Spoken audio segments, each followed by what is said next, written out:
Welcome. I'm Tracy Smith, and this is Here Comes the Sun, a closer look at some of the people, places, and things we bring you every weekend on Sunday morning. Before Bradley Cooper could portray composer Leonard Bernstein in his film Maestro, the director and star first had to get the blessing of the music legend's adult children. Mo Rocca got the scoop. It's Cooper's second film as a director. We're far from the shallow now. The first was the hit A Star Is Born with Lady Gaga. Still, he needed the consent of the three living Bernsteins to make the movie. He met with firstborn Jamie in a New York restaurant. I eat with my hands all the time, and I'm eating the spinach with my hands, and I recognize it, and then I either apologize for something, and you said, that's what my dad used to do. Oh, yeah. Corn on the cob was his favorite thing. And I remember in that moment, I thought, oh, this might happen. Later in the show, Leonard Bernstein's oldest child, Jamie, reflects on her relationship with her famous father. Jamie, I saw something somewhere where in this house that you used to sort of run into your father sometime in the middle of the night. Is that right? Yeah, we would run into each other all the time in the middle of the night because we were both night owls. Mm-hmm. So around 2 in the morning, we would run into each other, you know, raiding the refrigerator in the kitchen, and would wind up just talking about all kinds of things and eating our snacks. So that was lots of fun. That happened all the time. Then, at the height of Leonard Bernstein's career in the 1950s, poodle skirts were all the rage. The style is just one example of how the skirt evolves with the fashion times. Faith Salie looks at the history and the significance of the versatile garment. They tell us a lot about our culture and our values and how we treat and think of women themselves. While skirts have certainly hemmed women into traditional notions of femininity, they've also dramatically demonstrated the power of the wearer. Textiles were extremely expensive before the Industrial Revolution. The bigger the skirt, the more fabric you needed, the more wealth you were displaying. That's all coming up right here on Here Comes the Sun. Composer Leonard Bernstein is responsible for some of the most enduring melodies of the 20th century. Bradley Cooper directed and stars in a biopic exploring the maestro's genius, loving marriage, and complex inner life. Here's Mo Rocca. Last summer, we had really good grapes. Nina Bernstein Simmons, Alexander Bernstein, and Jamie Bernstein gathered at their family's Connecticut home to talk about Maestro. So how long do we have to do this for? We need to build up a very strong connection. The movie that Bradley Cooper has made about their late parents. And how much time do you all spend in the house now? Or? Every chance we get, you know, weekends and lots of summertime, and it's heaven here. Much of the movie was filmed in this house, where the children share cherished memories of their father, composer and conductor Leonard Bernstein, and their mother, actress Felicia Montealegre. And if you're wondering how these three feel about the movie Cooper has made, I think we have an intruder in this house. Oh, stop it! Bradley Cooper not only co-stars, he also co-wrote the movie and directed it. So much! Much of this movie was, we shot so much, many things occurred right here. Right here. The creative person sits alone in this great studio that you see here and writes all by himself and communicates with the world in a very private way. It's Cooper's second film as a director. We're far from the shallow now. The first was the hit A Star Is Born with Lady Gaga. Still, he needed the consent of the three living Bernsteins to make the movie. He met with firstborn Jamie in a New York restaurant. I eat with my hands all the time, and I'm eating the spinach with my hands, and I recognize it, and then I either apologize for something, and you said, that's what my dad used to do. Oh, yeah. Corn on the cob was his favorite thing. And I remember in that moment, I thought, oh, this might happen. The young American-born assistant conductor of the Philharmonic Symphony, Leonard Bernstein. Cooper immersed himself in the life of Leonard Bernstein, who from the age of 25 was a bold-faced name in American culture. The longtime conductor of the New York Philharmonic. Today, we're going to talk about the meat and potatoes of music, the main course. The man who made classical music approachable through his televised young people's concerts on CBS. And the composer of symphonies and landmark musicals, including West Side Story and Candide. Sopranos make sure that you make space so that the high notes can soar.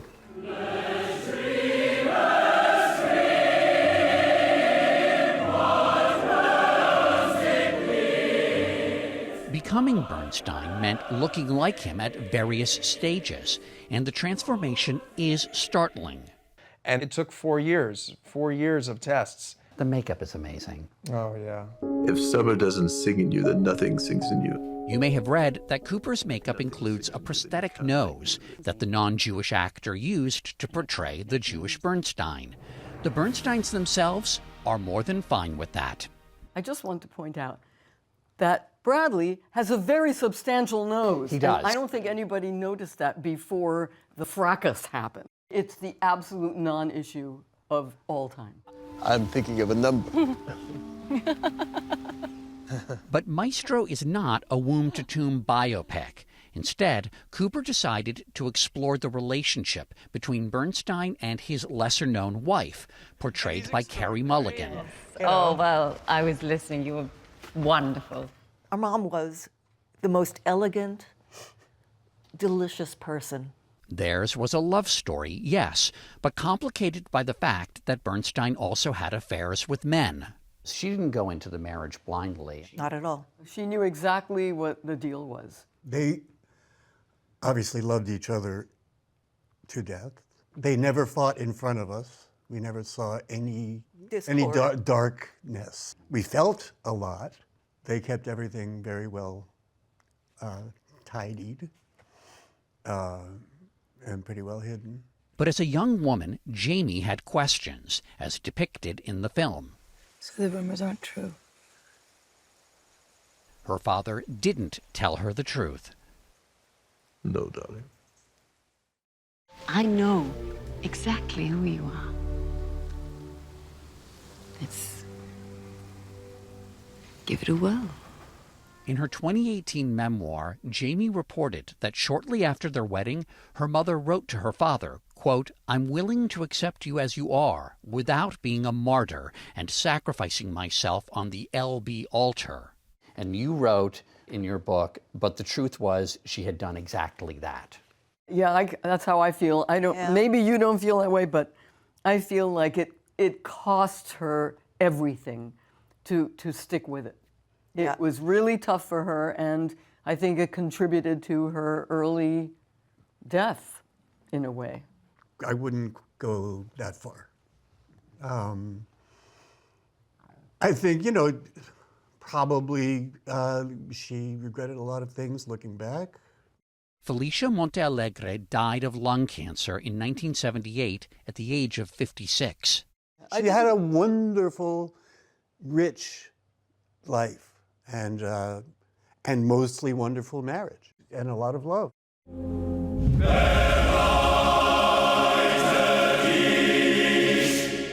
There's a price for being in my brother's orbit, you know that. As much as Maestro is a love story about a marriage, it's also a story about Leonard Bernstein's love of music, including Mahler's Second Symphony.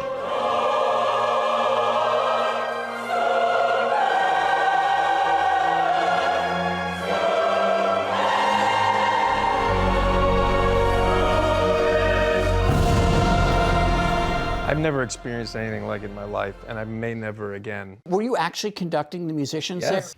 It took me 6.5 years of working on it for 6 minutes and 25 seconds of music. Leonard Bernstein died from a heart attack in 1990 at the age of 72. He and Bradley Cooper never met. Do you miss him? Oh, yeah, man. What do you miss about him? It's hard to talk about. I don't know, we shared something very special, the four of us. It's hard to even articulate. But he was with us, he was with me certainly throughout the entire time. His energy has somehow found its way to me, that I really do feel like I know him.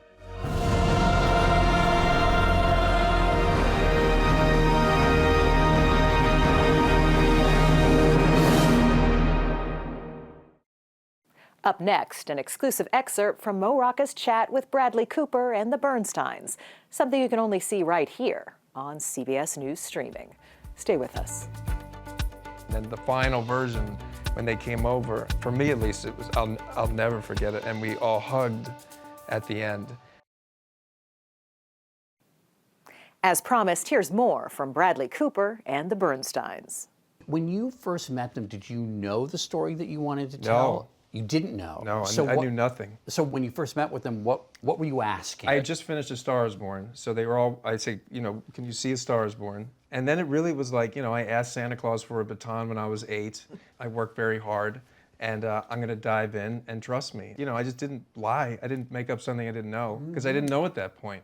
But I knew that I was absolutely obsessed with this music and conducting, and I had a huge furnace inside of me for, I knew it, I just didn't know what it was gonna be, but I was gonna dive in and do research. We didn't even know how big the furnace was. We didn't even know. What do you mean? Well, when Bradley takes a deep dive, he really goes all the way, many fathoms in and down. And I know that Josh Singer, who co-wrote the screenplay, said no matter how many books I read, Bradley read more books. No matter how many videos I watched, Bradley watched more videos. And now let me ask the three of you, what was happening to your father when he was conducting? What do you think was going on inside of him? Oh, well, you know, he talked about that some. He would just get completely lost in the process.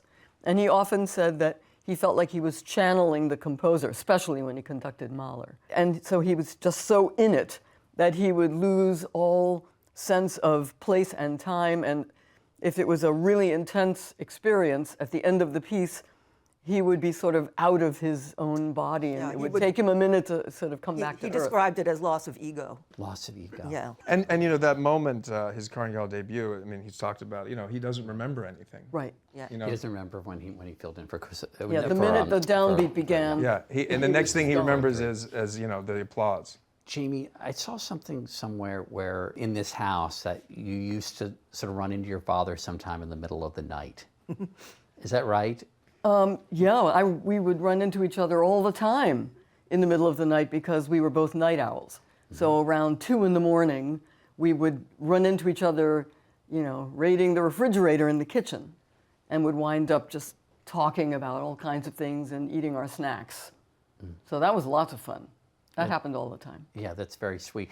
Did the three of you, crave more of your father? Because he gave so much, but he gave so much to so many people. Did you feel like there was enough for you? We're used to sharing him with the world. That's been a given from the get-go. But we got a lot from him. When he was home, he was really home. When he was, what did you say about his being present? He was always present. When he was with you, he really was with you. That's where his attention was. And I'm sure there's a lot of people who are in the room, but they're somewhere else. They're not with you. And so I, for one, am tremendously grateful for what I did get. I'm not greedy enough to ask for more. Yeah, I think we all pretty much felt like that. You know, he was on the road all the time. He would be gone for weeks at a time, sometimes a month or two.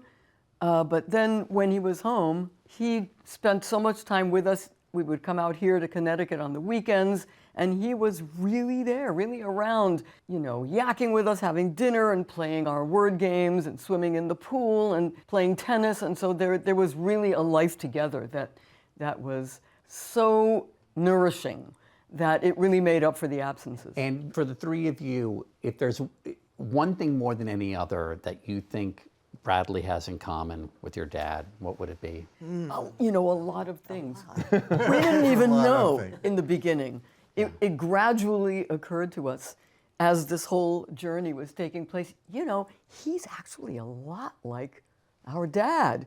The intensity and total immersion in the work. That's and really perfection. Talk about being present. Really. This is maybe This the guy. presentest guy Yeah. you ever met. Totally. So there's that, and just, you know, absolute commitment and absolute focus. And perfectionism. That's a lot. And yeah. It is a lot. And artistic genius. And for the three of you also, if there's one moment that you think will stay with you, or that even just when you were at that screening that was painful, exhilarating, that hit you the hardest, what would it be? Oh, come on. It depends that which first one one? we're seeing it. Can I talk? Can I Yes, talk about it? please. Even though you didn't ask Yeah. me. I don't know if you remember this, but we saw many versions. They came over to my house, a little screening room in the basement, and which was beautiful. Which I think that they realized, like, it really, you know, to watch this sculpture be made, you have to go in different directions, and it's very meaningful, you know. And depending on what direction, it's a different movie. And then the final version, when they came over, for me at least, it was I'll never forget it. And we all hugged at the end, and We were and destroyed. And so oddly enough, it was the same exact position that in the movie when they're hugging Oh their my mother. God! It's like- It's never occurred to me. I didn't yeah, and I thought that in that moment when, Oh like, my you know, your head was buried here, and if you saw the movie, I assume. yes, Yeah. So that scene where after the clapping song, do you remember that moment? Yeah. And then Felicia's cutting his hair, and then he brings everybody over. That is what occurred in real life. Up next, the long and short of it.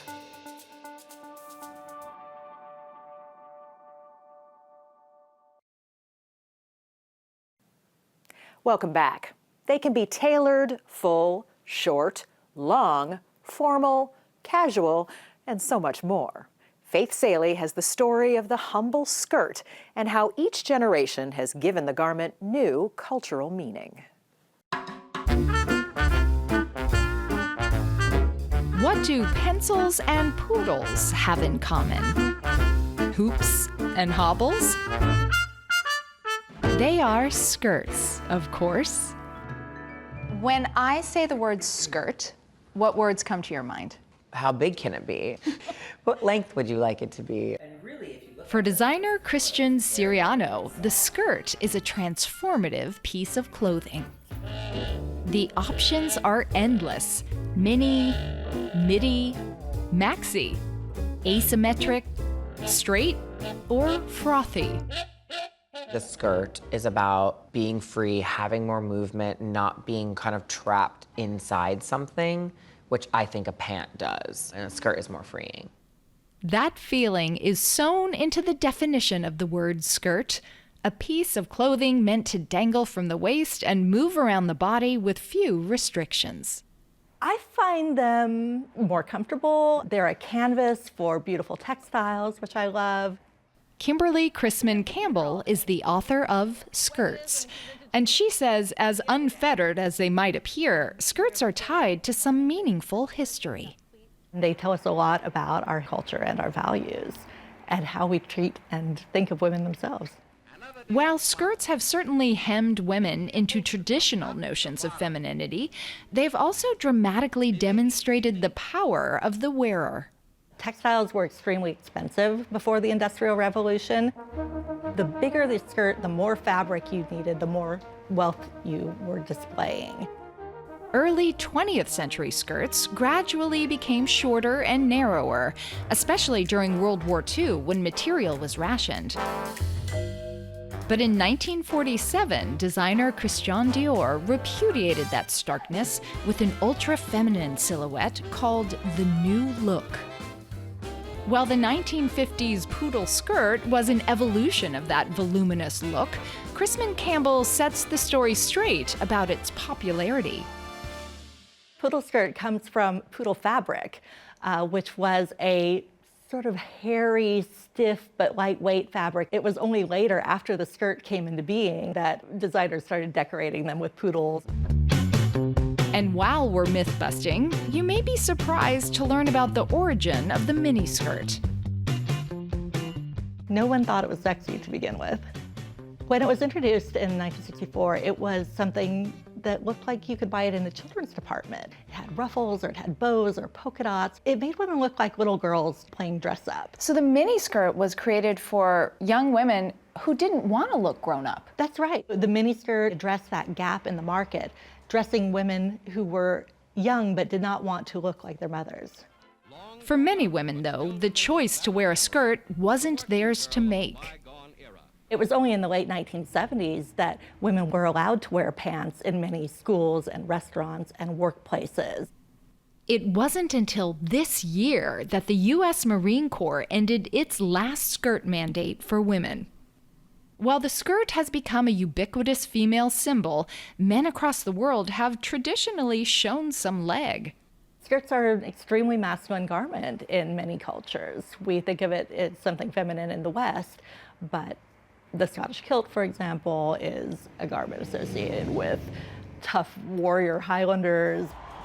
And let's not forget Tonga's tupanu, famously flaunted during the Olympics opening ceremony. Tonga! As for American men brave enough to flirt with their hemlines, How did it start with you designing for Billy Porter? Yeah, my Billy moment, which was probably my most famous skirt moment. And he just loved it, and he loved the idea that he could wear something that was like still somewhat classic, which every other woman would be wearing, so why couldn't he wear that? and so the skirt comes full circle. While it once stitched women into traditional roles, it now offers men something to step into to shatter stereotypes. There are no rules, you wear what you want to wear.